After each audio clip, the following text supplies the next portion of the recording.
everyone, and welcome to the 10th Chiswick Book Festival. We would first like to thank Young Vets Partnership for sponsoring this event. Your support is really appreciated. We're both massive fans of our next author and think he's brilliant and funny. I love his series, The Bolds, because they're full of jokes, and imagine how it would be if animals could talk. So everyone, please give a very warm welcome to Julian Clary. Meet the bolds, yes, meet the bolds. Come on, meet the bolds. Meet the bolds, yes, meet the bolds. Come on, meet the bolds. Fred Bold, Amelia, Bobby and Betty Bold. Meet the bolds, yes, meet the bolds. Come on, meet the bolds. You know you want to. Hello everyone, good afternoon. I'm Julian Clary, and thank you for that lovely introduction. It's really lovely to be here on this sunny day in this church, St. Michael's and All Saints. Very inclusive, isn't it? Not just some saints, all of them. And it's a lovely church. I wouldn't have gone for the terracotta colour myself, but what do I know? So I am Julian Clary. I write books for children called The Bolds. Has anyone here read The Bolds? Oh, well done. There's quite a lot of these books. There's the first one, The Bolds, which I can see there. The second one was The Bolds to the Rescue. The third one was The Bolds on Holiday. Yes, full marks. And the fourth one, which I'm going to talk to you about today, is The Bolds in Trouble. So, yes, why did I write about the Bolds? Well, the Bolds are a family of hyenas living disguised as human beings in Teddington, which is where I grew up. And this is a story that I made up for myself when I was about 7 or 8 years old. I was growing up in a house in Teddington, much like the Bolds, and for reasons that I won't go into now, I didn't have a lot of friends, so I used to make up stories for myself. And one day I was in my bedroom and I was looking out into next door's garden, and there was this family who lived next door, and they were a very hairy family. Just a lot of hair going on. The mother had this gorgeous sort of wavy hair, and it was a hot sunny day, and the father took his shirt off, and he had a hairy back, which I'd never seen before. So I was just sort of daydreaming, and I made up this story that, wouldn't it be interesting if living next door to me were a family of animals of some sort, and I was the only one that knew. So I thought about this for a while, and then they started laughing. The whole family started laughing, and it was a very loud, cackling laugh. I thought, aha, they are a family of hyenas. And I knew that I wanted to, when I was asked to write books for children, I thought, well, I want to write about animals because I like animals, and I've always believed that animals are far cleverer than human beings think them to be. Human beings think they are, much cleverer than anything else. But if you think about all the things animals can do, like squirrels, for example, did you know that squirrels can bury up to 10,000 nuts in the woods in the autumn? If you go to the woods now, you can see them. They're busy burying all these nuts. But then, when they're hungry, they can go and find them all. They can remember where they've buried up to 10,000 nuts, which I think is very clever. And what else is clever? Cats can do some very clever things. That's clever, don't you think? I can't do that. And believe me, I have tried. So I wrote the first book about this family of hyenas. I was very pleased with the story, but I thought what it needs is some sort of illustration. So I phoned up an illustrator I knew called David Roberts. Now, David can't be with us today, unfortunately. He's on his 5th holiday of the year in Greece, which is very nice for him. I'm in Chiswick. Yes, it's me. I'm not ready for that yet. But through the magic of satellite link-up. He's going to be able to speak to us. Now let's see if we're connecting. Hello, David. Are you there? David, are you there? Yes, it's me. And tell me, do you like illustrating the bolds? I love drawing the bolds. Actually, though, it's quite funny because when I first got the story, I was so excited. But then I thought, hang on a minute, I've never actually drawn a hyena before. So I thought, I should probably get a jolly good look at a hyena so I really know what it looks like. And I thought to myself, well, where do hyenas live? Well, they live in Africa. I thought, that's a bit far. So I'll do the next best thing. I'll Google it. So I typed into Google the words laughing hyena, and this is the picture that came up. I thought to myself, oh dear, I see difficulties. How am I going to make that character look like it's having a laugh with you rather than ready to bite your head off? So this is what I did. Okay, so to draw a laughing hyena that looks a bit more friendly, what I did was I started with his ears. Now what you'll notice about that picture of the hyena, the photograph, is that he has lovely big fluffy ears. So start with his ears. There we go. Then the other thing I noticed was that he has this sort of tufty hairdo, which looks in some ways a little bit like the top of an onion. Then the next thing you need to do is put in his nose. Now the hyena, he has a nose a little bit like a dog's nose, sort of an egg shape. There we go, and I colour that in. Then the best thing to make him look like a hyena is a huge big hyena mouth like this. And you want to put in very sharp hyena teeth like this. This is his teeth. And he's got a big tongue. Put that in, and I'm just going to very quickly shade in the back of his mouth. There we go. This just gives a bit of detail. Right. Now, the sides of his head, this is his fairy head. Okay, and then he's very hairy. So we're going to put lots of hair on his neck, like this. And a few spots because he has spotty fur. So a few spots. Now, this is the trick to making him look like he's laughing. It's not actually his mouth, it's the shape of his eyes. So when you put the eyes in, if you do one like this and one like that, he should look like a laughing hyena. It does. Round of applause for David.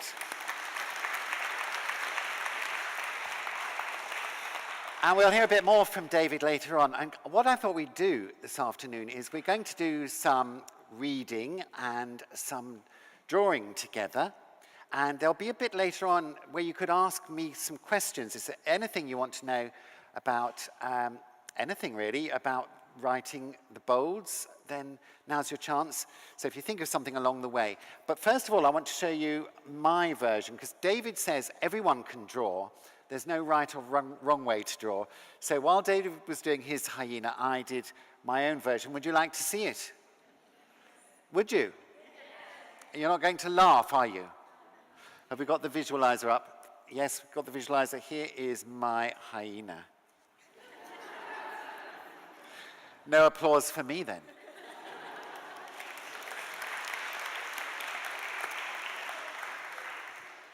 Better late than never. So there we are. I wrote my first story about the bolds, and what I had to work out in that story was how to get the bolds from Africa to Teddington, where I wanted all the stories to take place. So in the first book, this is the story that I made up.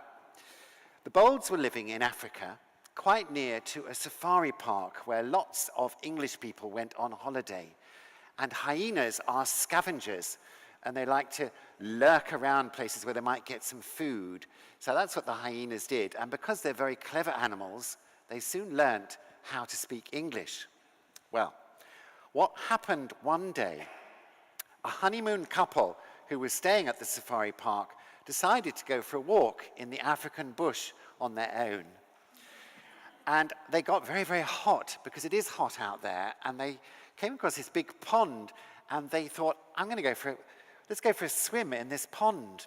So they took their clothes off, put their bags and their clothes by the side of the pond, and they jumped in. Now, who do you think might be living in this pond that would cause trouble? I saw that hand first, yes? Crocodile is the right answer, and I'm sorry to have to tell you this, but the honeymoon couple were eaten by the crocodile. The next thing that happened was 2 of the hyenas, called Spot and Sue, came along, and they found the clothes and the bags by the pond, and they realized what had happened. They put the clothes on, got up onto their hind legs, opened this bag, and inside were passports, plane tickets, the address of this house in Teddington. And they had this idea that they could start a new life if they pretended to be human beings. And to cut a long story, medium length, they got on the plane and they went to Teddington. There they are on the plane. We're going to see their house in Teddington. There we are. And that is an exact copy, interestingly, of the house I grew up in St. Mark's Road in Teddington. So, there they were, living. They realized they had to get jobs. And what kind of job do you think would suit a laughing hyena? Yes. Writing the jokes for Christmas crackers, the perfect job for Mr. Bold. Covers up the fact that he laughs all the time. So he wrote, you know when you have a Christmas cracker and there's a joke inside like, what did the earwig say as he fell over the cliff? Here we go. That's one of Mr. Bold's best. And Mrs. Bold got a job making hats, which we'll talk about later on. Extraordinary hats that she sold at Teddington Market. And the next thing that happened, one day, Mrs. Bold woke up in the night with a terrible stomachache, and she thought maybe she'd eaten a dodgy burger. But in fact, she was having twins. And there they are, Bobby and Betty. So that is the whole Bold's family, Bobby and Betty, and Mr. and Mrs. Bold, who are called Fred and Amelia. So now, I'm going to read you a bit from the latest Bold's book, The Bolds in Trouble. This is from near the beginning, so you don't need any explanation. And while I'm reading, David's going to do some drawing. All being well on the technical front. Yes, thank you, Bertha. Fred and Amelia Bold are hyenas. Fred works at the Christmas cracker factory writing silly jokes, and Amelia makes unusual hats. The children, Bobby and Betty, are lively and funny, and sometimes a bit naughty. Next door lives Nigel McNumpty, who, as it turns out, is a grizzly bear. He's become best friends with Uncle Tony, an elderly hyena who the Bolds rescued from a local safari park, along with Miranda, a marmoset monkey. So that's everyone, except it isn't quite. You see, the Bolds have gained a bit of a reputation for helping other members of the animal world who want to live like humans too. They take in all manner of waifs and strays and teach them how to walk and talk like humans, wear clothes, use a knife and fork, and even how to use the toilet. You'd be surprised how many animals there are living amongst us that we fail to notice aren't humans at all. Bus drivers, teachers, athletes, shop assistants, vicars even. Only yesterday, I had a new sofa delivered by 2 burly men wearing overalls. They huffed and puffed and snorted a lot, I noticed. It was only when I spotted their rather moist noses and saw a wisp of steam rising up from the air from their backs that I put 2 and 2 together. Buffaloes. It wouldn't occur to most people to even think that animals were living in our midst, doing all manner of jobs, and, it ought to be said, making an invaluable contribution to society. Only those clever people out there who have read the Bolds books will know who to look for. Have a look around you now. How many people can you spot who you suspect are animals in disguise? But as I've explained, The Bolds sometimes teach and help animals to make the transition to the human way of life. So when this story begins, there were a few other guests at 41 Fairfield Road who I really ought to tell you about. The current crop of live-in students were a wild boar called Craig, who had trotted all the way to Teddington from a field in Newbury, and Miss Paulina, an otter, who didn't have a career in mind but thought she might have a vocation as a nun. And that is Miss Paulina there, who's made a wimple out of an old pillowcase.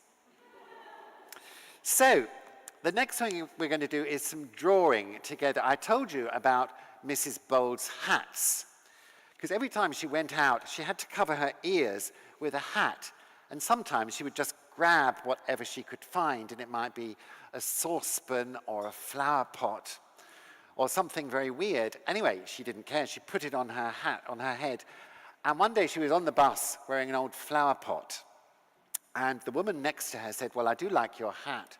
Where did you get it from?" And Mrs. Bold said, "Well, I made it myself." So this woman asked her if she could make her one because she was going to a very flashy wedding. So that's how it started, and before she knew it, Mrs. Bold was making hats that she sold at Teddington Market. So these hats are not made out of ordinary things. They're made out of branches, egg boxes, sometimes with the eggs still in them, dustbin lids, anything you can think of. So what David has done, he's sent me this drawing here. Can you see? The visualizer will come on in a sec. There we are. He sent me this picture of Mrs. Bold. Here she is, gesturing up to this empty space here, where we together are going to create one of Mrs. Bold's most unusual hats. So what I want from you are suggestions of what this hat might be made from. Could be anything. We've had fish before. We've had, someone the other day suggested the sea. And I had to draw the sea. So, where shall we start? Oh, there's someone wandering around casually dressed with a microphone. What's your idea? How about a saucepan with mud covered on? Saucepan flower beds? A saucepan with flowers coming out of it. Yeah. Very good. Yes, I can do that. I'm going to start with the flowers. I'm not such a good artist as David Roberts, but as I've explained, he's not here. Yes? How about underwear? Underwear? You know you're in Chiswick, don't you? Not knickers or pants. Underwear. Yes, I can do underwear. 1 second. And the thing is, when I finish this drawing, I'm going to give it to the person who came up with the most imaginative suggestion. So what we're going to do is have a sort of washing line, and hanging on that is going to be the underwear that you mentioned. Which way does the Y go on Y fronts? This is going to be a bra, which I don't have much experience of, as you can see, but that's something like a bra, and this can be one of those sometimes people wear. It's just, you know what I'm saying? And we'll finish up with another pair of Y fronts for the symmetry of it. So this is going to be attached to something else, but we don't know what yet. We've got all this space to fill up. So the next idea, please. How about someone sitting on a toilet? Someone sitting on a toilet. Yes, I like it.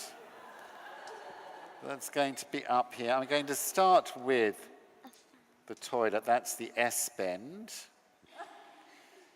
Then we get the toilet seat. Oh dear. I've had a new toilet fitted in my luxury home. A fan No, that I'm talking. I've got this new toilet and it's from Japan and it does all manner of things. It washes your bottom. You're sitting on it and this prong comes out the back and gives you a good rinse. Here's someone sitting on the toilet.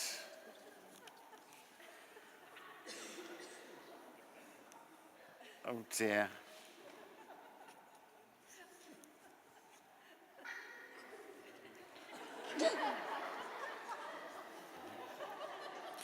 Bit of hair be nice. And here, it's all coming out the S-bend. I'm sorry, but that's life. So, sorry, I interrupted. What was the idea there? A fan that makes her fly. A fan that makes A fly, like her fly off the ground. what is that? A fan that makes her fly off, like a helicopter sort of thing. Oh, I like that idea. So that's going to be what this is attached to. A great big...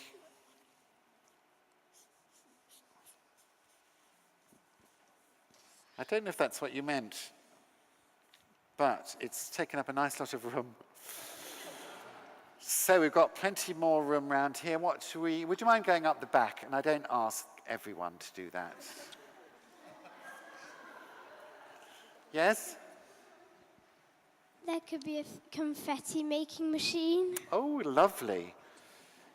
Yes, a confetti making machine. I've been on stage with those actually, and the one I have it's like a tube like that, and it shoots bits of confetti out. That's like a cannon, really. Confetti going everywhere. This is a very elaborate hat. This would be very expensive at the market. Okay, I think I've got room for a couple of little things more. Thank you. Some bacon. A baby. Bacon. Bacon. Well, why not? Could be in a frying pan, couldn't it? Sizzling away. So we'll have one final thing after this. That is a frying pan. It's sizzling. And lastly, yes? A full English breakfast. A A full English breakfast. Oh, a full English breakfast. Okay. Do you like black pudding? Because I know I do. Black pudding. There, and a fried egg. And a bit of toast. What else? Beans you'll need for full English. That's not very good. Anyway, I'm going to sign this now and decide who gave me the most imaginative suggestion. They're all very good, but I'm going to go for the person sitting on the toilet. Who said that? Would you like to come and collect this drawing? That's for you. You're welcome. Thank you very much. So let's read a bit more from the book. And this book is all about disappearances. Things go missing from the Bowles house. For example, Bobby makes a sandwich one day, and he puts the plate with the sandwich on the counter. He turns around to get a tomato, and the sandwich has gone. Betty pours herself a glass of lemonade. She blinks, and the lemonade has gone. All manner of things are going missing. Bins are being emptied in the night. Vegetables are being dug up from people's garden. And everyone in the whole street is very concerned. Now, who do you think might be responsible for this kind of thing? Yes? foxes? It's almost as if you've read the book or seen the fox on the cover. Yes, the answer is foxes, and hopefully David is there. David, what is your favourite character to draw in the new book? From the Birds in Trouble, I'd have to say my favourite character is the new character, Mossy the Fox. And he's a bit sly and very mean, and it's always good drawing a bit of a villain because you can get lots of lovely villainous facial expressions in there. So Mossy was my favourite character to draw. And would you mind drawing him for yes, us? I will. While Would you like me to? Okay. The fox stared at Mrs. Bold. The fox's eyes narrowed as he curled his lip, revealing a row of sharp white teeth. "We're the Bolds," said Fred brightly, "from number 41 Fairfield Road. We're animals too. Well, most of us are. What's your name?" "Mossy," grunted the fox, his mouth full of wholemeal bread and cheddar cheese. And then he looked behind him towards the ferns and gave a gruff call. Another, more elegant fox obeyed his call, and although startled by the audience, approached the picnic blanket and helped herself to a sandwich. "She's Sylvie," said Mossy, nodding his head in the direction of the female fox. "Now what do you Bolds want? Hurry up." "We're pleased to meet you," said Mrs. Bold, "but we've come to warn you. You've upset some of the people in Fairfield Road." "Ha!" said Mossy, unconcerned, and pausing to spit out a piece of pickle that wasn't to his liking. "Good." But Sylvie seemed to understand and nodded at Mrs. Bold to continue. "Is it the stealing?" she asked quietly. "I've tried to tell Mossy." She glanced at the bigger fox, but he rolled his eyes. "She's right, Mossy," said Mr. McNumpty. "We're animals too, and we understand the need to find food wherever you can, but you've overstepped the mark." "Oh, really?" said Mossy, sitting back on his haunches for a moment. "How's that? Going down bins is one thing. We've all done it." "Well, I certainly haven't," said Minnie. "Well, most of us have. But you've got too brazen, Mossy, too greedy. You've been going into people's houses, taking food from their tables, digging up vegetables, going through cat flaps in broad daylight. And now the humans are going to do something about it." Mossy flicked a fly away from his ear and began to eat his second cake. "Well, I'm shaking from head to paw, really I am," he said sarcastically. "Now let me guess. Are they going to store the food away in Tupperware boxes, lock the cat flap, stay up all night waiting for me with a catapult?" "It's far worse than that," said Mrs. Bold. "Oh, horror of horrors. They're sending for the pest control van, a couple of silly old fools in nylon overalls that will set a trap baited with a spoonful of cheap cat food and expect me to fall for it. Don't make me laugh." "I don't think you realize the danger you're in, or the danger you're putting Sylvie in," said Mr. McNumpty. "Perhaps you should listen to them," said Sylvie, looking pleadingly at her fellow fox. "They've come to help us. They are the Bolds, famous for helping animals everywhere."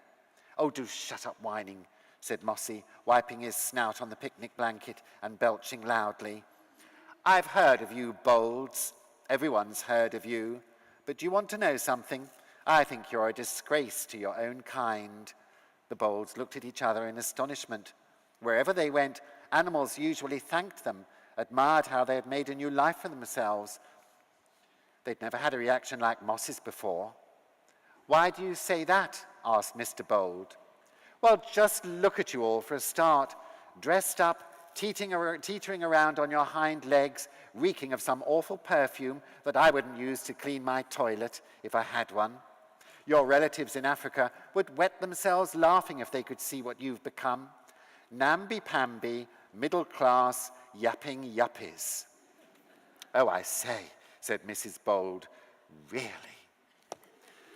And there is Mossy the fox. So I won't tell you any more about what happens. You'll have to read this to find out how the Bolds deal with this very tricky situation. Now, I said you could ask me questions earlier on. Has anyone got a question for me? Okay, yes? Yeah?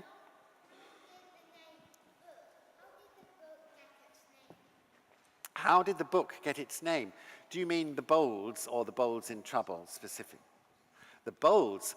Well, it's a funny thing. When I was growing up, there was a comedian called Kenneth Williams around who had a lot of catchphrases.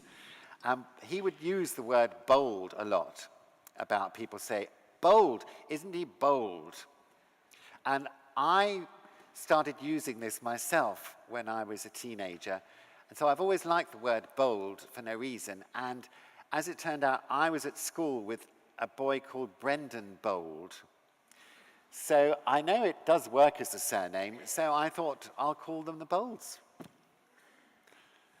Next to you. My favorite joke?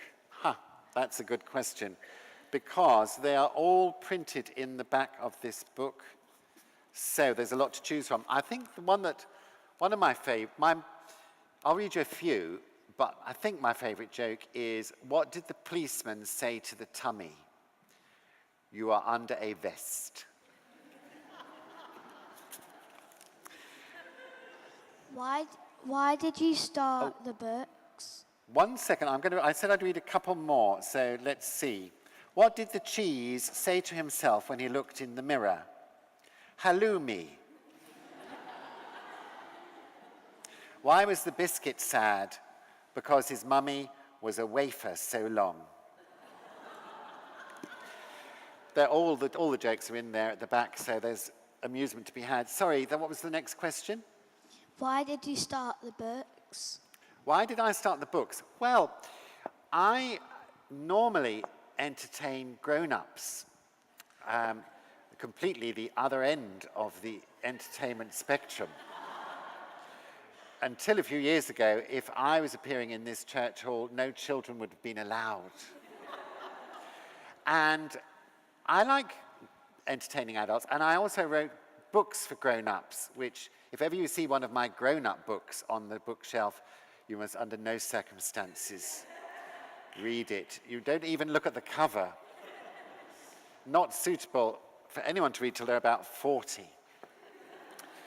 But after doing that grown-up thing for about 25 years, I thought, wouldn't it be interesting if I went in the completely opposite direction and entered a world I knew nothing about? I mean, I knew what it's like to be a child because I used to be one, but for me to write for children who don't know or care who I am, and to enter the kind of innocent world was lovely for me. And also, I find when I'm writing the children's books, I sort of become a child again.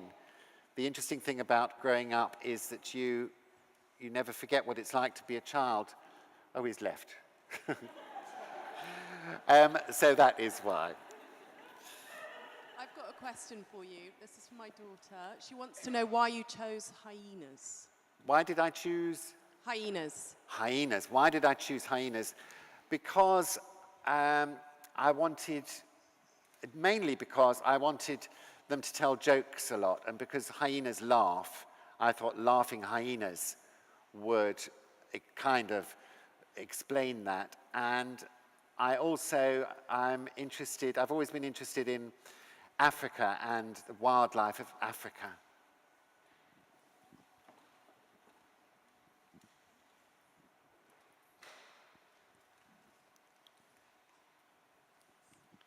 What's your question? What is your favourite book of the Bolds? My favorite book of the Bolds? Well, it's a bit like having children writing books, so they're all my favorites. But probably the one that's in my mind most is the one I've just written. And this is the fourth one, but whether you want one or not, I've written a fifth, which will come out next year, and that's called The Bolds Go Wild. And that is all about Grandma Bold, who's still in Africa, comes over to visit the Bolds in Teddington. And she's horrified when she sees that they are living as human beings, and so she encourages her grandchildren to be very naughty and get into a lot of trouble and behave like hyenas once again. So I'm looking forward to that one, but I couldn't say I've got a favourite, really. What made you think of the bulbs moving? What was the last word? The bulbs? Moving. Movie? To Teddington. I don't think I've understood the question. Why did you make the bulbs move to Teddington? If only I could lip read. Why did you make the bowls move to Teddington? Why did I make the bowls? Thank you. Because that's where I grew up. I grew up in Teddington, and I'm in a house just like that. And sometimes when you finish writing a book, you then realize what the book is kind of about. And I think the bowls are about my family, because I come from a very silly family, and probably I am like Bobby Bold, or Bobby Bold is like me when I was 8. Next. Who's your favourite Bold? Sorry. Who's your favourite family member of the Bolds? Who's my favourite person in the Bolds family? Oh, it's very difficult to say, isn't it? I like Bobby Bold, who's quite like me, but because I like David's drawings are very funny. And sometimes when I've written, I write the book first and then I send it to David, should he be at home and not on one of his luxury cruise holidays. And then he does the drawings and he sends them back to me. And that is like getting a whole new book back. And he puts lots of funny details in. At the beginning of this book, when Bobby's sandwich goes missing, he thinks Uncle Tony has eaten it while he's not looking. Uncle Tony is asleep on a deck chair in the garden. So to get his revenge, he puts the hose pipe on and aims it at Uncle Tony's mouth. Could we have the visualizer on and you could see this drawing?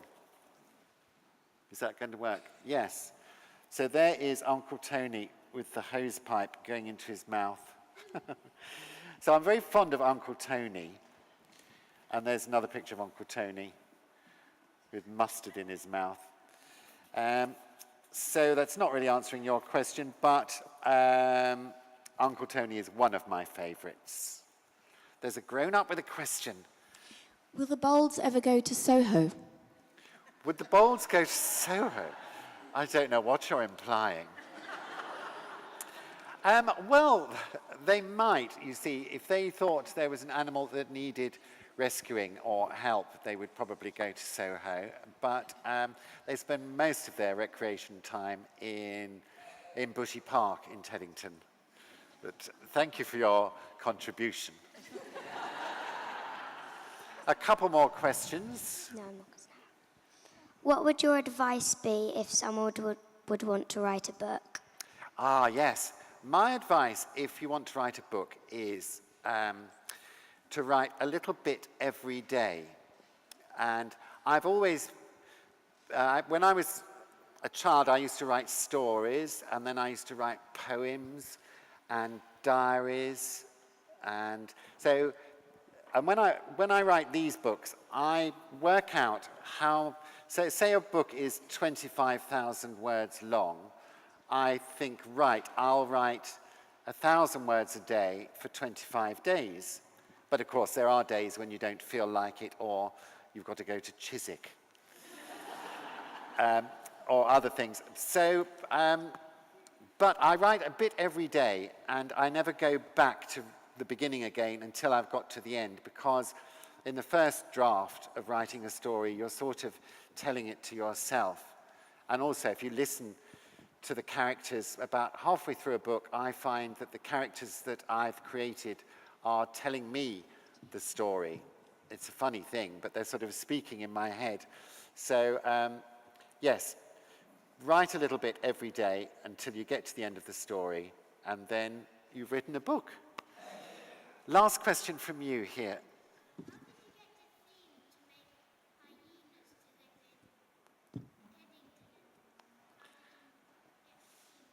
How did I get the theme to have hyenas living in Teddington? And making them dress up as people. Well, you just make stories up, don't you, in your head. And I thought, hyenas are clever, and the only problem is that they walk around on all fours. I thought, as long as I can get them up on their back legs. And the bolds teach all sorts of other animals how to live as human beings, and they have walking on your back legs lessons. They have how to use a knife and fork lessons, how to wear clothes, how to use the toilet, all the things that if you were an animal living in disguise, you'd have to learn. And then they teach them how to get jobs. So in the Bolds to the Rescue, there are some race horses that get a job as landscape gardeners. There's a sheep called Roger who works as a nanny, and so on. So it's really just making up stories, I think. So, secondary question. How do you know I'm not an animal? Well, you don't, do you? What do you think of, what sort of animal would I be? A funny animal.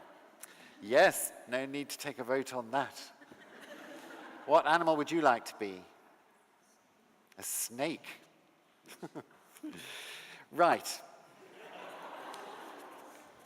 We're going to do a couple more things. Another drawing idea I've had, which is sort of animal consequences. I thought, supposing one day an animal turned up at the Bolds' front door and they had no idea what sort of animal it was. So, we're going to, with your help, we're going to create a sort of monster animal, and we'll start with the head. What sort of head should it be, do you think? Yes. A lion's head. Okay, are we back on the visualizer now? Here we are with a lion's head. Lions have ears like that. Whiskers. Oh, it is quite lion-like. Or is it a bit bear-like? They have a mane as well, don't they? So we'll give this lion a bit of a mane. So the next bit we want, and what I'm going to do is cover it up as we go along, so you can't see. We'll give that a neck. The next bit of the animal is the shoulders, or the shoulders and the front legs. What could that be? Yes? A giraffe. Well, that's all about the neck, isn't it? The neck and legs like that. And they have sort of pattern, like little squares, I think, on the giraffe. So now we need the back legs. What would be, hang on, we've got a lion and a giraffe. What would be funny attached to that? A spider. Right. Very good idea. How many legs does a spider have? 8. 8, so I need to draw 4 legs. I'm hiding it slightly because we're going to do the big reveal later. And the next thing I want you to think about is the tail. This is a sort of daddy long leg spider. So what tail would be attached to that? Yes.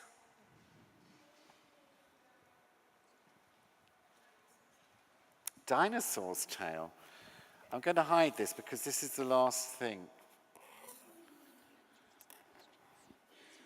And finally, I want a name for this creature, which is part lion, part giraffe, part spider, and part dinosaur. Lionosaur. Lionosaur.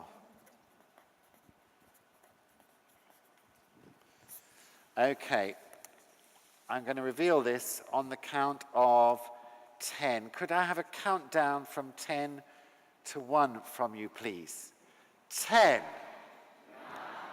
8, 7, 6, 5, 4, 3, 2, 1. There he is.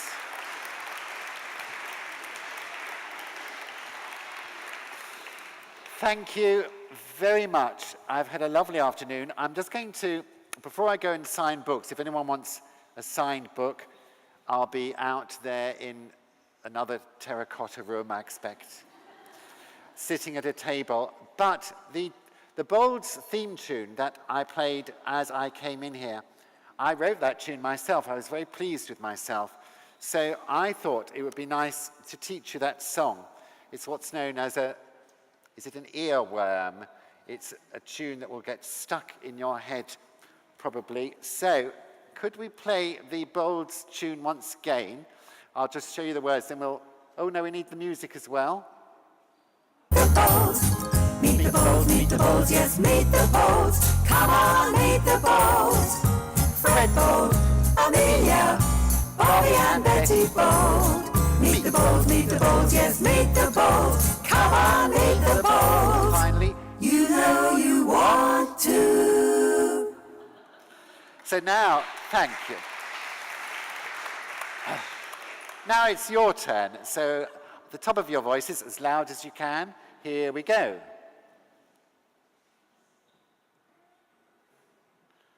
Come on, Bertha, you know you can do it.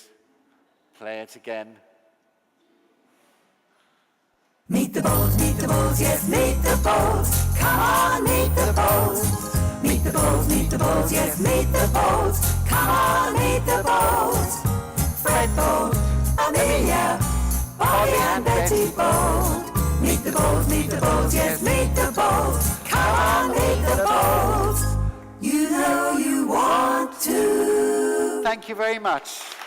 Enjoy the rest of your day.